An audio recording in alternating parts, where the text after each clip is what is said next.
দর্শক, ভাঙড়ের তৃণমূল নেতা মোদাচ্ছের হোসেন মানুষকে কিভাবে বোকাচোদা বানাচ্ছে সর্বপ্রথম আপনারা সেই ভিডিওটি দেখুন, তারপরে কিছু আলোচনা করব। আমার কথা খারাপ মনে নেবেন না, কেননা আমি যেটুকু কথা বলে যাই আপনাদের সামনে একেবারে সত্য কথা, ন্যায্য কথা বলে যাই। সর্বপ্রথম আপনারা সেই ভিডিওটি দেখুন যে ভাঙড়ের তৃণমূল নেতা মোদাচ্ছের হোসেন জনগণকে কিভাবে বোকাচোদা বানাচ্ছে। পাওয়া যায়নি তো, ঠিক আছে, জমা দিচ্ছি তো, ঠিক আছে।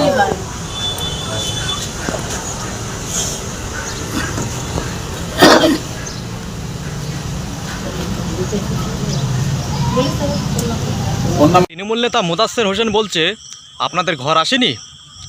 জনগণ তো বলবেই না আমাদের ঘর আসেনি, অনেক কবার অ্যাপ্লাই করেছিলাম ঘরের জন্য, আমাদের ঘর দেয়নি।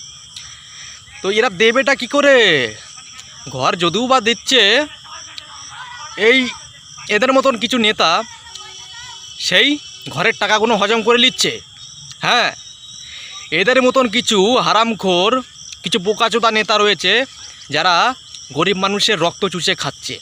যারা ঘর পাচ্ছে সেসব টাকাগুলো এরা হজম করছে। দেখছেন না আপনারা? সত্যি জনগণ বোকাচোদা, আর জনগণকে মানুষ বোকাচোদা বানাচ্ছে, জনগণ মেনেও যাচ্ছে। আমার কথা কেউ খারাপ মনে নেবেন না, কেননা আমি যেটুকু কথা বলি ন্যায্য কথা বলি। কেউ যদি খারাপ মনে নেয় তাহলে আর কিছু করার নেই, কেন আমার কথা যদি খারাপ নিতে পারে এদেরকে দেখে খারাপ মনে নেওয়া দরকার।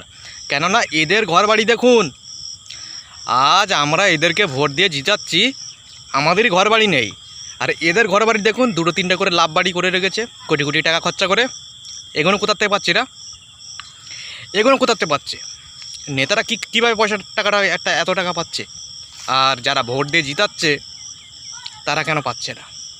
প্রশ্ন রইল এই জায়গায়।